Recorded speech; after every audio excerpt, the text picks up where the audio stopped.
Chennai super Kings IPL की one of the most successful team क्या 2025 में एक बार फिर से बन पाएगी चैंपियन? क्या चेन्नई की स्क्वाड में है वो दमखम या फिर नहीं? चलिए जरा डिटेल में जानते हैं चेन्नई की स्क्वाड को। इस सीजन क्या इनकी ताकत है, क्या इनके लिए कंसर्न है, क्या वीकनेस है, सब कुछ पर डिटेल में बात करने वाले हैं। तो चलिए स्टार्ट करते हैं। चेन्नई की स्क्वाड पर नजर डालें तो आप देख सकते हैं ये सीएसके का फुल स्क्वाड है जो आईपीएल 2025 के लिए उन्होंने तैयार किया है। तो स्क्वाड काफी अच्छा है जिसमें ऑलराउंडर्स इनके पास ढेर सारे हैं, गेंदबाज अच्छे हैं एंड बल्लेबाज भी अच्छे हैं। तो ओवरऑल स्क्वाड उन्होंने अच्छा तैयार किया है। अब जरा हम डीप में चलते हैं और चेन्नई की स्क्वाड का फुल एनालिसिस करते हैं। स्ट्रेंथ की बात करें तो number 1 they have one of the best spin attack in this tournament. इनके पास रविचंद्रन अश्विन, रविंद्र जडेजा और इस सीजन इन्होंने नूर के हूर को भी शामिल किया है और श्रेयस गोपाल। और ये स्पिन अटैक कहीं ना कहीं ये संकेत भी दे रहा है कि इस बार चेपॉक हमें अपने पुराने रंग में नजर आ सकता है। Means spin to win in Chepauk. और यदि ऐसा होता है, यदि चेपॉक हमें अपने पुराने रंग में नजर आता है तो फिर चेन्नई खुली चुनौती देगी सभी टीम्स को कि यदि आपका स्पिन डिपार्टमेंट हमसे बेहतर है, हमसे ज्यादा दम है आपके स्पिन डिपार्टमेंट में, हमसे ज्यादा मजबूत है, तो आइए हमारे साथ कॉम्पीट कीजिए, नहीं तो 2 अंक प्यार से हमें दे जाइए। Number 2 they have solid spin hitters in their lineup. अब देखिए सीएसके के जो स्पिनर्स हैं, 4 इनके पास क्वालिटी स्पिनर हैं। तो मुझे कहीं ना कहीं लगता है कि चेन्नई की जो होम कंडीशन है इस सीजन वो स्पिन फ्रेंडली हो सकती है, क्योंकि यदि इतने बेहतरीन स्पिनर रखने के बाद आप यदि फ्लैट पिच देंगे तो फिर आई थिंक मुझे नहीं लगता कि उन स्पिनर्स का रोल उतना बड़ा होगा। तो इतने अच्छे क्वालिटी स्पिनर्स के साथ कहीं ना कहीं मुझे लगता है कि इस सीजन चेपॉक हमें अपने पुराने रंग में दिखेगा। और यदि ऐसा होता है तो उसके हिसाब से चेन्नई ने अपने पास तगड़े स्पिन हिटर्स भी रखे हैं।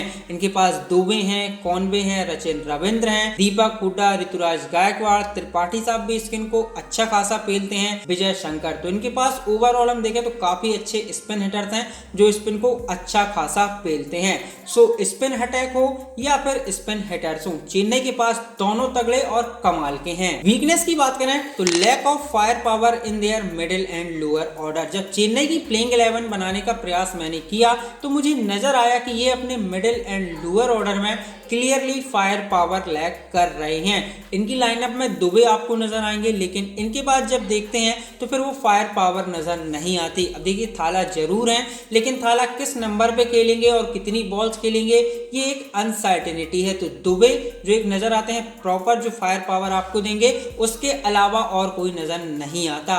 और इस सीजन ये फायर पावर के लिए डिपेंड होंगे रविंद्र जडेजा और सैम करन जैसे प्लेयर्स पर। और यदि इन्होंने क्लिक नहीं किया तो फिर चेन्नई के लिए दिक्कतें होंगी, क्योंकि दुबे के अलावा और कोई वैसे भी नजर नहीं आता जो मिडिल एंड लोअर में आके आपको वो तगड़ी ताबड़तोड़ फिनिश दे पाए। कंसर्न की बात करें तो डेथ बॉलिंग में इनके पास पथिराना है और नाथन एलिस हैं। पर नाथन एलिस खेलेंगे या नहीं ये एक क्वेश्चन है, लेकिन पथिराना खेलेंगे श्योर शॉट है। लेकिन इनके अलावा अगेन कोई प्रूवन डेथ बॉलर नजर नहीं आता।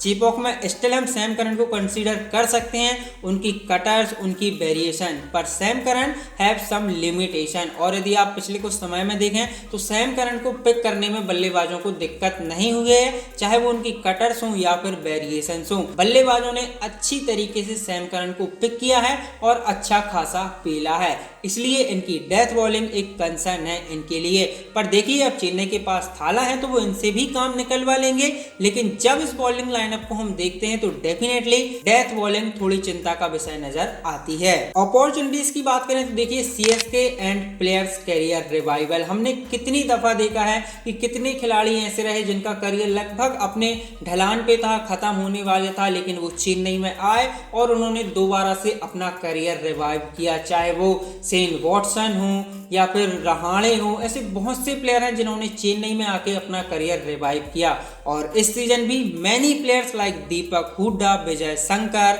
राहुल त्रिपाठी, कमलेश नागरकोटी, सैम करन, इन सबके पास मौका है अपने टी20 करियर को दोबारा से रिवाइव करने का। इसके बाद प्लेयर्स टू वॉच आउट की बात करें तो number 1 Gurjapneet Singh, tall bowler who have brilliant skill, swing the ball up front. ये बॉल को दोनों तरफ स्विंग करा सकते हैं नई गेंद के साथ। उसके साथ ही डेथ ओवर में इनके पास वेरिएशंस हैं, यॉर्कर्स अच्छी डालते हैं, plus he is tall bowler so he generate extra bounce because his height. लंबे कद के गेंदबाज हैं तो स्लाइटली फुलर फुलर लेंथ से इनको थोड़ा ज्यादा एक्स्ट्रा बाउंस मिलता है। और जो भी इस तरीके के गेंदबाज होते हैं वो हमेशा एक थ्रेट होते हैं, क्योंकि फुलर लेंथ से एक्स्ट्रा बाउंस हमेशा बल्लेबाज को दिक्कत देता है।